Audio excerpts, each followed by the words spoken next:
مزید short clip بیانات کے لیے ہمارے چینل کو سبسکرائب کیجیے اور بیل آئیکن کو دبائیے۔ جزاک اللہ۔ لیکن ایسی چیز میں ٹائم کیوں ضائع کر رہے ہو جس کا نہ دین کا فائدہ نہ دنیا کا؟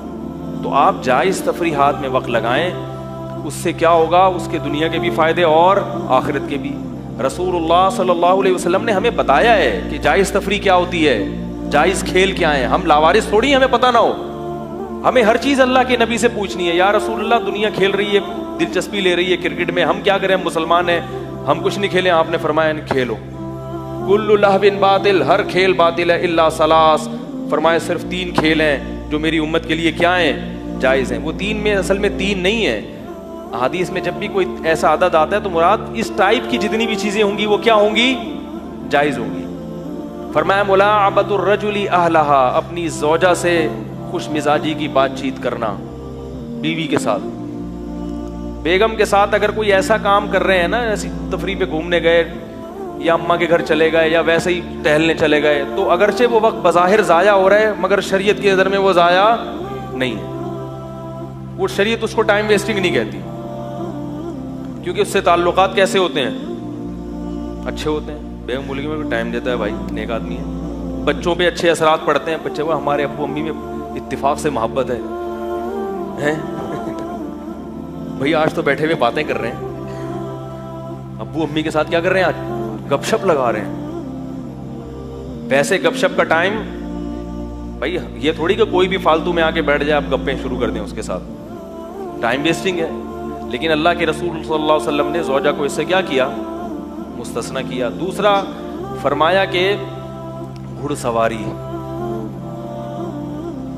سواری میں جو ریسنگ کا مقابلہ ہوتا ہے، اس میں آپ صلی اللہ علیہ وسلم نے ترغیب دی ہے، کیونکہ اعز مقام فی الدنا سرج سابح وخیر جلیس فی الزمان کتاب۔ متنبی سے کسی نے پوچھا، متنبی نے ایک شعر کہا کہ سب سے بہترین مقام مرد کے لیے، جس پہ مرد بیٹھا ہوا اس مقام پہ سب سے زیادہ مرد لگ رہا ہوتا ہے، وہ تیرتے ہوئے گھوڑے کی پشت ہے۔ نہیں آ رہی میرا خیال ہے، ویلی نہیں ہے۔ متنبی نے کہا اعز مقام فی الدنا، دنیا میں سب سے زیادہ قابل عزت مقام مرد کے لیے کیا ہے؟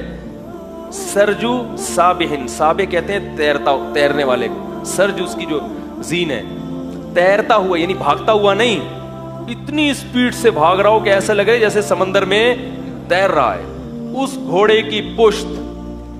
تو مرد کے لیے اس سے بہتر مقام دنیا میں کوئی بھی نہیں، اور اس کے لیے دل بھی چاہیے اور ایک عدد گردہ بھی چاہیے۔ اللہ نے گردے تو 2 دیے ہیں، مگر خاندانی گردہ جو گھوڑے کی تیز رفتار پشت پہ بیٹھنے کے لیے چاہیے وہ 1 بھی کافی ہے، اور اگر خاندانی نہ ہو تو 4 بھی ہوں، بولو بھائی نہیں چلیں گے۔ تو گھڑ سواری کیا کریں، کلفٹن پہ جائیں، ایک یہ والے گھوڑے نہیں جو 5 روپے والے ہوتے ہیں، وہ تیز رفتار گھوڑے بھی ہیں، سکھاتے ہیں گھڑ سواری، وہاں جا کے سیکھیں گھڑ سواری، بھاگیں، دل مضبوط ہوگا اس سے۔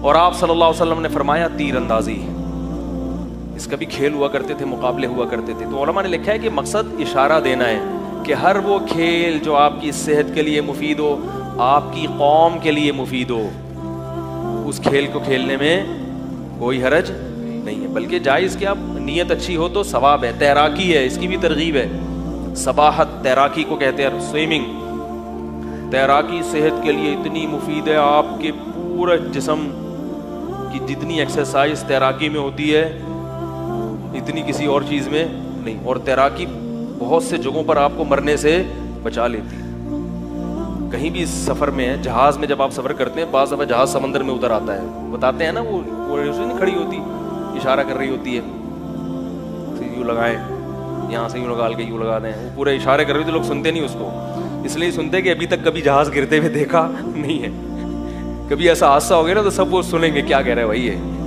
ابھی لوگ بولتے ہیں چھوڑو یار یہ والا دروازہ وہ والا دروازہ دیکھیں گے جب ہوگا، تو وہ سن لیا کریں جب جہاز میں بیٹھے کیا کہہ رہے ہیں۔ جب حادثہ ہوتا ہے نا پھر آدمی کہتا ہے میں نے تو سنا ہی نہیں کون سا دروازہ، پھر کوئی ادھر بھاگ رہا ہے، کوئی دم سے نکلنے کی کوشش کر رہا ہے، کوئی کھڑکی سے چھلانگ مار رہا ہے۔ تو تیراکی ہے، اس کو شریعت نے پسند. جم جائیں، جم باڈی بلڈنگ کریں، یہ بھی اچھا ایک کھیل بھی ہے، تفریح بھی ہے. اس سے بھی آدمی کا ذہن کیا ہوتا ہے، جب آپ جم جائیں گے، ایکسرسائز کریں گے، ڈنٹ ونٹ پیلیں گے، آپ کا نکلے گا پسینہ اور ہوگی تھکاوٹ. اس کے بعد جب آ کے کھانا کھائیں گے تو مزہ نہ آئے تو پیسے واپس. کیونکہ مزہ ہی تو مقصد ہے نا کھیل میں. بھائی کھیل کیوں کھیلتے تاکہ مزہ آئے.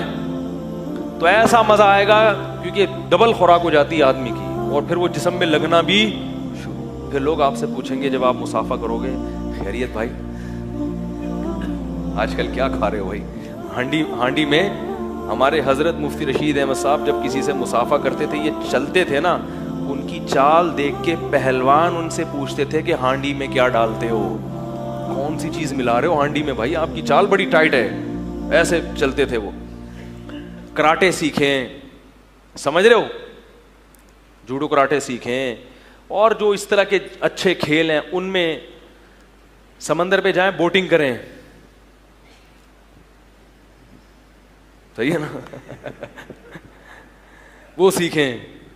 تو اس طرح کے کھیل سیکھیں. بیٹھا ہوا ہے ٹی وی کے آگے، بس اس نے چھکا مار دیا، کمر کبڑی ہو جاتی ہے تھوڑے دنوں میں، کمر کے مسائل شروع ہو جاتے ہیں، پین شروع ہو جاتا ہے گردن میں. ہر چھوٹی عمر کے لڑکوں کے سروائیکل پین ہو رہا ہے. یہ کیوں ہو رہا ہے؟ کمپیوٹر کے آگے یوں کر کے بیٹھا تو یوں ہی بیٹھا ہوا ہے 1 گھنٹے تک، تو گردن کیا ہو گئی، ٹیڑھی ہو گئی.